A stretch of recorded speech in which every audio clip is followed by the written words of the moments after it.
YouTube? Who am I, and why the hell should you listen to me? I'm a truck driver with a YouTube account. Let me tell you, that can be dangerous. See, in the world we live in, there's so much misinformation, disinformation, deception, deceiving, conniving, you name it, it goes on. But I'll tell you what, when you've had access to YouTube for 15 years, and all you do is drive a truck, you can decipher the truth from the bullshit. It takes a lot of work, a lot of time, a lot of effort, but I got a master's degree from the University of YouTube. Anyway, I had this idea for a YouTube channel, and it's about knowledge, right? So what is knowledge? Knowledge, to me, is when you learn or come across an idea of something, and then you put that idea into practice. You use it in some way that proves it's true to you. That becomes knowledge. And if you take that knowledge and one day connect it with another idea, piece of wisdom that's true to you, that ultimately leads to wisdom. And first concept that I really want to talk about is diabetes, because I have a personal experience with it, and that is type 2 diabetes. There's 3 types of diabetes. One of them, type 1 diabetes, is an autoimmune disease that attacks the beta cells in the pancreas. And so the pancreas does not produce any insulin at all. And that's type 1 diabetes. I know a lot less about that than I do type 2 diabetes, which is a disease caused by insulin resistance. Insulin resistance is where now, diabetes is misunderstood, widely misunderstood. A lot of people would tell you that if you have diabetes, it's caused by sugar. If you eat too much sugar, you get diabetes. That's it. If you go to the doctor with diabetes, they will give you a shot of it. Either metformin, glucophage, those are the same thing, or a sulfonylurea of some sort. But you'll take those drugs for a while. This will solve your sugar problem, but it has no effect whatsoever on the insulin, which is the problem. It's the thing that causes the disease, right? It's wreaking havoc on your body. And so if you go the primary route through the medical system, and you listen to what the standard medical practice of today are, you're not going to get better. That's all that there's more science out today that's new, that's been researched, that's proven. Dr. Neil Barnard, he did some studies and some experiments and shit that you could look into yourself, but he proves that the insulin resistance is actually caused by the intramyocellular lipid toxicity, which means when you eat excessive oils of any kind, it builds up a toxicity within the cells of your muscles, and this is the cause of insulin resistance. So the way around this is to eliminate all oil. First, eliminate all oil, don't eat any oil, and that's the first step. You do that and your insulin resistance will improve. The next thing you got to do is what's called a water-only fast. I learned this from Dr. Goldhammer, who is the co-author of a book called The Dietary Pleasure Trap, which all you have to do is Google that and you can read the book yourself. But he explains in the book that you know, the number one cure for all for diabetes and hypertension now, by the way, is a water-only fast. Now, I would not recommend doing this on your own. You know, you can get away with it for like up for I think it's 4 days. Anything over 4 days, your body is trying to exude toxins at such a high rate.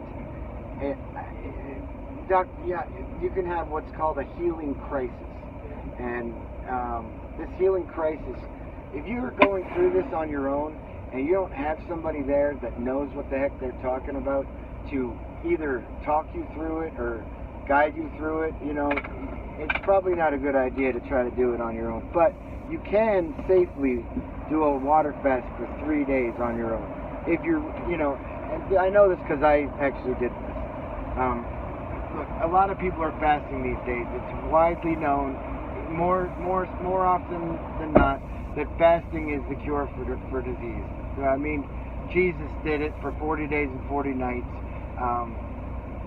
The reason why people don't want you to know about this, I think, really has to do with the pharmaceutical industry, the food industry, and all the money that's involved and the influence that happens there.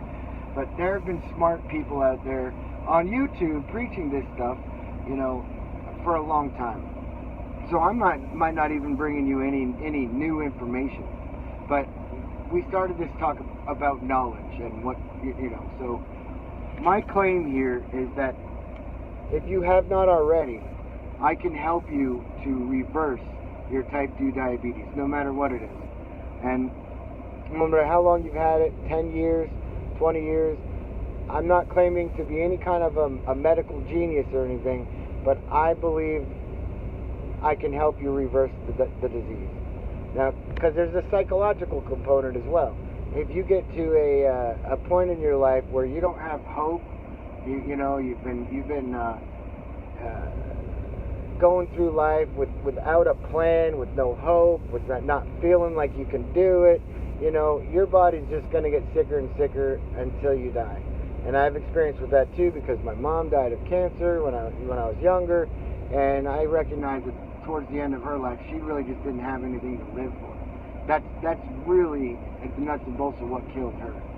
But so I believe that you know, there are 4 pillars of health in general. You know, you need to have a positive attitude, and you need to have trying to cultivate a positive attitude. That's number one pillar. You need good sleep. You need to get regular sleep at night. I can't tell you how important this is, that you get on a regular sleep schedule where you go to sleep at like 11 o'clock, get up at 6 o'clock in the morning, and get into a routine of that regularly, because this will put you in touch with your circadian rhythm. And you want to learn more about that, I will get you some advice about that later on. But there's another pillar of health called chemical or physical stress, and all of this has to do with your diet. You know, what are you eating? Are you eating crap, or are you putting healthy stuff in your body? Now, this is where it gets hard, because there is so much misinformation out there about what's what. What should you eat? Oh my God, eggs are healthy 1 minute. Bacon's healthy. Oh, wait a minute. No, saturated fat's back. Eat butter. You know, wait. Oh no, don't do that. That'll clog your arteries. I mean, it's just crazy. But the people I chose to listen to are the people talking about a whole foods, plant-based diet. You know, you gotta eliminate all processed foods. Processed foods in this country are garbage. Everything processed is poison. Gotta eliminate all your milk and all your beef. And now, this is coming from a lifelong carnivore. I mean, oh my God, I would eat the steak. My sister and aunt, they were vegetarians when I was younger. There was no way I could possibly do it. I would not give it up. So that's a solution to a problem. And if you have any other questions about this, please leave a comment, or I mean, I'll even give you a chance to call me. But the purpose of this YouTube video is to present a solution to a problem that most or a lot of Americans have.